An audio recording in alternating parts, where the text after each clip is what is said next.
சோளிங்கரிலே வழக்கறிஞராக பிரபல வழக்கறிஞராக பணியாற்றிக் கொண்டிருந்தவர் சக்கரவர்த்தி. பாட்டாளி மக்கள் கட்சியை சேர்ந்தவர். அவரை இன்றைக்கு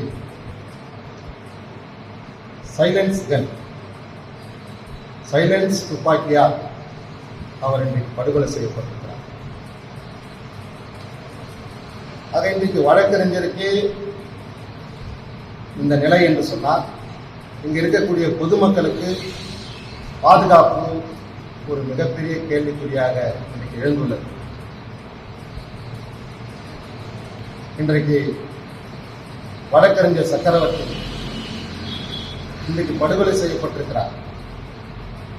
வழக்கறிஞர்கள் எல்லாம் இந்த மண்ணிலே இன்றைக்கு நீதியை காப்பாற்றக்கூடியவர். வழக்கறிஞர்களுக்கு ஆபத்து என்று சொன்னால் நீதிக்கு ஆபத்து வருவது போல் தான் நாம் கருதப்பட வேண்டும். ஆக இன்றைக்கு நீதித்துறைக்கு